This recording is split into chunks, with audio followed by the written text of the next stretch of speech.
Hello, folks. Welcome to this very special interview with my good friend Pontus Hultgren. How are you today, sir? I'm good. Nice to see you, Alex. How are you? Good. Yeah. Yeah. Anyway, nice to see you. Nice to be on and talk a Absolutely, little for bit sure. about Mogzart. We And are. We're going to talk about Mogzart Volume One, which takes me all the way back to 2017, I think it was. Yeah, I had to look it up. Yeah. I was sure I made this like 7 or 8 years ago, but yeah, it was 5 years ago. Yeah, it does feel like longer. It's been a long time. So I think we released it. The first time we released it was it was Generation 2 of KupoCon. I'm just trying to think. I think the first event we did it was Ontario in Toronto, where we released it as an MP3. And then I think when we got to London, we actually physically gave it to people as a CD. So yeah, a long time ago, which kind of led to this, this giant catalog of music, and then led to things like Melodies of Midgar, and all these crazy things we've done together. But we are here just to talk today about Mogzart Volume One. Yeah. Did we even call it Volume One back then, or was it just like, hey, do 5 tracks for us and we'll see? I feel like I did plan? come to you and say that I had envisioned multiple volumes, and it must have been because the artwork for it, the original artwork, even says Volume One on it. So right, I think I'd always envisioned that there would be 4 or 5 of them. I think, and then the aim in the long term was to make sure that we had a track from like basically every major Final Fantasy title. Yeah. But I don't recall if I gave you any kind of like games that I wanted on Volume One. Yeah, and it's sort of direction or anything like, hey, because I've been looking over the tracks for the 4 volumes at this point to see like, I mean, at some point, then I remember you telling me like, hey, let's make sure that we get one from everything. Yeah, let's try to get something from everything through the mainline series.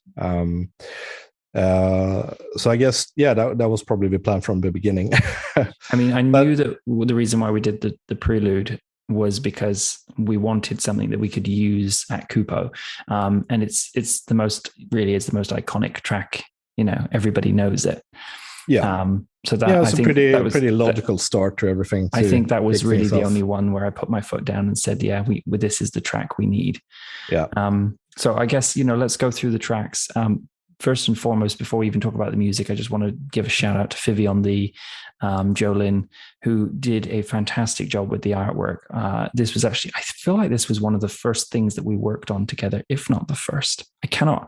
Maybe it wasn't the first thing, but it was certainly the beginning of a very long working relationship with her. And God, it's just such an amazing artwork. It's actually my favorite one of all 4. I think. There's just something really special about it. They're all amazing. She is so talented. I mean, she's made more artwork for KupoCon, I guess, with some prints. But her work on all of the cover arts for Mogzart, I think it's just so.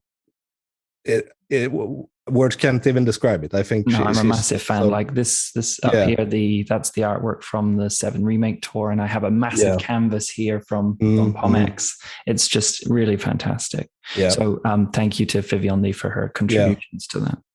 Definitely, big shout outs to her. So let's talk about the first tracks, Prelude. It's an iconic track. It's something that every Final Fantasy fan will instantly recognize. Every game has, not every game. Some games don't even have it, actually. I believe 13 didn't have it in the first game. But generally, they're all different versions of it, but it all has the same general melody and people can recognize it.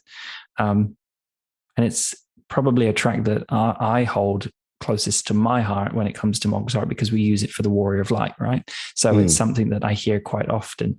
Tell us about the process of putting that together. Well, I know I had a few ideas for, because it's been in so many games and it's been it's been so well used throughout the series, not even just in as a main theme or whatever. There's always a little bit of a hint to it in songs that don't even necessarily use it, like the Final Fantasy 15 battle theme uses a bit of a parallel in there. So there's always like a little bit of a hint to it, and it has this throwback to the series as a whole. So I remember I had to like figure out, okay, what can I do with this track to sort of make it a little bit of my own, or what can I add to this? Because it's been so used over the years. It sounds bad. It's been used. It's been well applied throughout the years. So I remember I had the idea of putting in a little bit of chip tune sounds to the second part of the song when it kind of swells up a little bit to give a throwback to the roots of the series, and add a little bit of a percussion to it as well, a little bit of a beat for the second part, just to sort of set it apart from other versions and do something arrangement wise that felt a little bit unique to me, at least. I mean, if anyone's ever been to a KupoCon, they would have definitely heard it. They would have. I mean, we've used it on our streams. We use it on the Warrior of Lights. As I said, it's one of my favorite tracks. So, without further ado, let's listen to track one.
So now let's take an opportunity to talk about the second track from Mogzart, which is Terra's theme, which is obviously from Final Fantasy VI. Yeah. Now, at the time, I don't think I'd played 6. So I wasn't overly familiar with this track. It didn't mean a lot to me. I feel like you were quite a fan of this track. Correct me if I'm wrong. It would have been your selection. Definitely. Your memory serves you right. It's the first track I ever learned to play on the piano.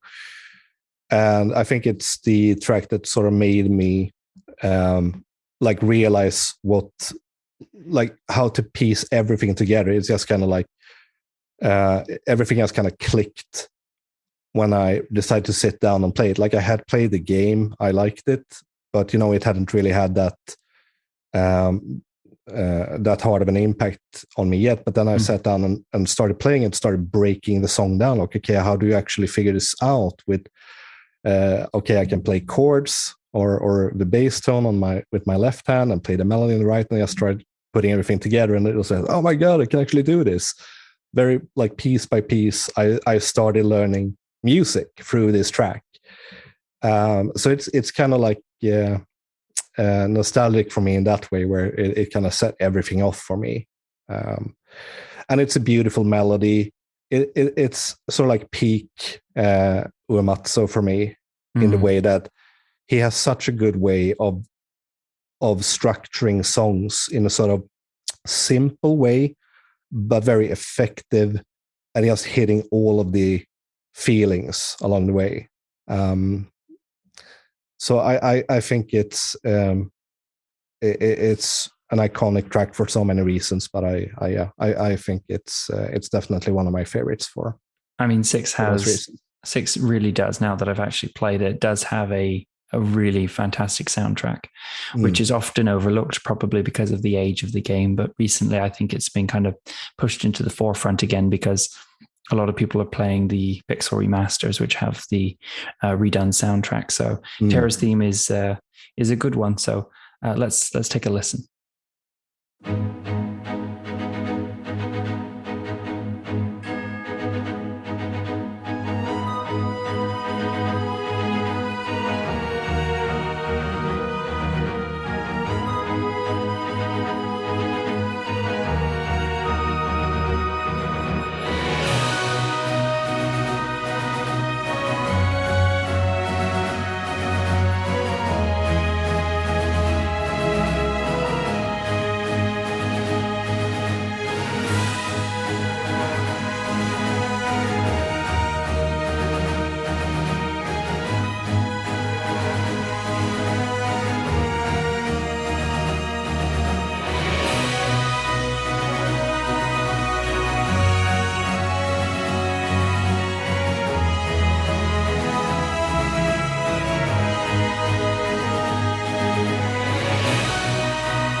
So we move to track 3, which is the man with the machine gun, which I feel like this was my suggestion.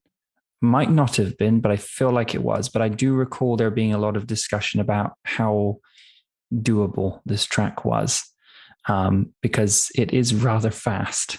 And most of the work that you had done up until this point was very orchestral. So I wasn't really into upbeat tracks at the time for whatever reason. I just kind of like the slow moving, building, emotional tracks or whatever. So that was a bit of a challenge for me. Like listening back to it now, it's the drums are far back in the room; they're not in the front. It's a little bit it's a little bit sloppy like that.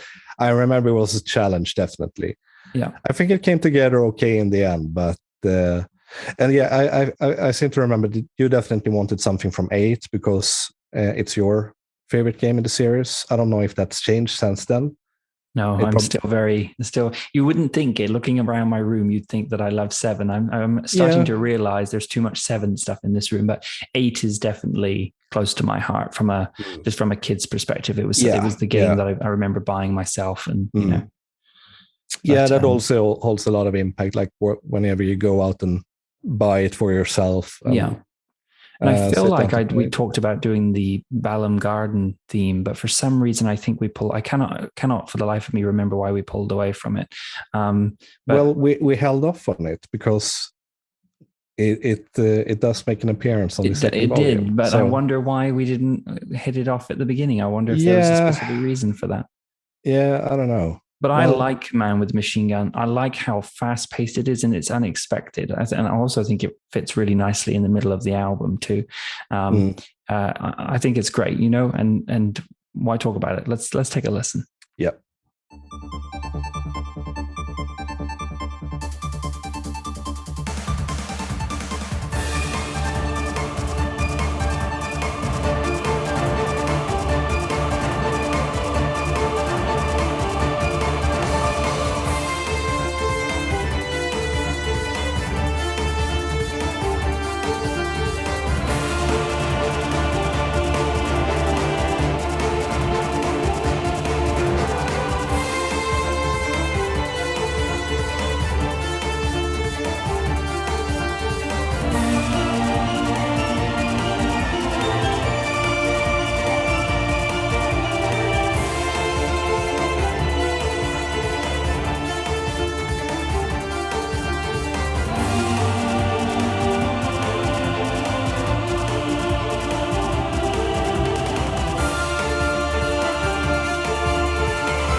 So now we find our way to a very iconic track. Probably, you know, as Final Fantasy songs go, everyone pretty much will recognize tracks from 7. So we now reach J.E.N.O.V.A, which is a track that I think you'd worked on before, Mogzart, right? I think that when you were working on your own 7 material, you had covered J.E.N.O.V.A at some point. Yeah, I mean, because I had already made a full Final Fantasy VII album at the time. It was this thing like, oh, I mean, it doesn't really matter. I'm happy to return to any track and sort of like give it a new whirl and see what can I improve, what can I add, and it's such an intricate track too as well. I mean, another upbeat one, which is again like funny that we picked two upbeat tracks in a row there, but yeah, I love the bass line in J.E.N.O.V.A. The energy in it, in using a little bit of synthesizer for the main tune there, mixing it with the orchestra. It's a fun track, and I think it came together okay. And I think it's a track you must like, because I think I caught one of your streams not that long ago where you were piecing it back together again. So it's something you've revisited for sure. No, it's fun going back to old tracks sometimes. Just sort of like see, like, okay, what would I do with this now with fresh ears and completely new, like just with the tools I have available to me now that I didn't have then, and that sort of stuff. So it's sort of like a convenient track in that way to go back to. Well, let's go ahead and take a listen. All right.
And then that brings us to Zanarkand.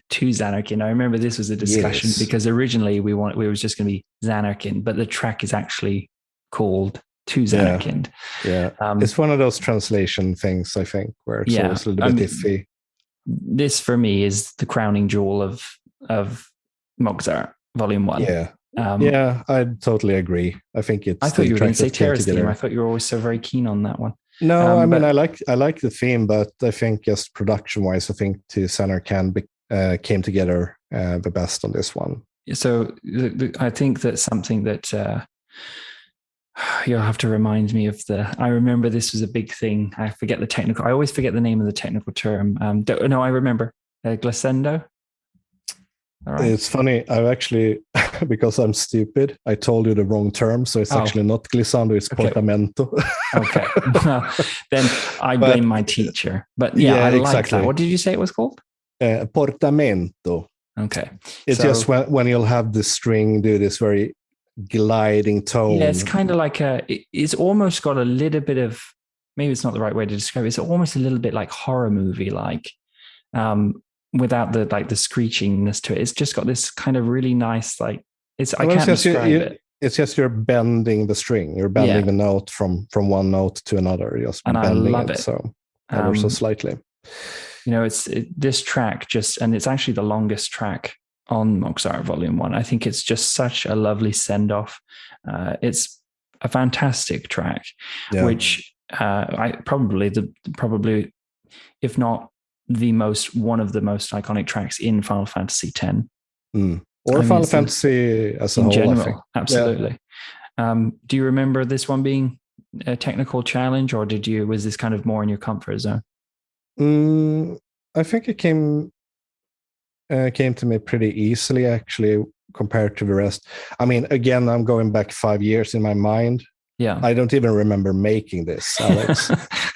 It's one of those things where you didn't even make it. We're just trying to convince you that you did. I really have to dig deep inside my gray matter to remember. Or remind me to record volume 2, 3, and 4 sooner than later. Yeah, exactly. No, but I mean, going back to the strings and stuff, I remember I had picked up Cinematic Studio solo strings for this. I remember actually, because I recall, because I think what we did is because you were so you found a bunch of new packs that you wanted to work with, so we ended up funding much of the project in advance because we wanted to use some new stuff, right? And I was happy and excited for oh shit, I can actually make this. Yeah. Well, look, so that's always exciting. Let's take a listen to it. This one really is fantastic. This is to Zanarkand. All right.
And then that wraps up what's in Mogzart Volume One. I think it's fantastic.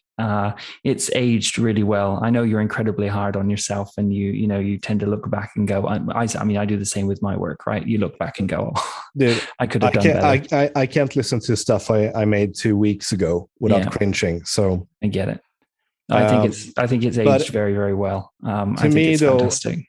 But I can still like listen back to it. I can see there's quality there and be like, hey, I remember making this. Yeah. And be happy with like, hey, this at least I'm trying to not be overly critical. No, but this led to so many other nice things as well. It was the starting point for the Mogzart series. Yeah. It's some really cool tracks in there, and the stuff it led to means a lot to me as well. So I'm really happy with it as a sort of like a starting point to more things to come. Yeah.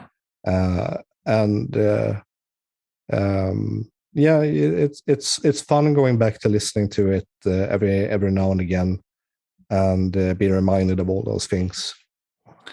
So if you are interested in listening again, obviously you're welcome to watch the interview again, but you can find Mogzart Volume One on most major streaming services. Downloads are going to be there. You can purchase it from Apple and Amazon. You can listen to it on Spotify. It is quite widely available. And there are physical CDs available from Kupo.shop. We actually have a couple of these tracks that are featured on the cassette that we did for Retropom in London this year. So Prelude and Terra's theme is on that cassette, which is truly one of the coolest things we've ever created. And not that long ago, we actually placed the order for Mogzart Volume One on vinyl, and we are expecting those to be shipping out sometime around September. We don't have very many copies left, but you can find those on Kupo.shop. Pontus, thanks so much for coming to talk to me about Volume One, and assuming I can convince you, we'll be back to talk about Volume Two in the near future. Absolutely. Always a pleasure, Alex. Okay, take care. Thanks, guys. Bye-bye.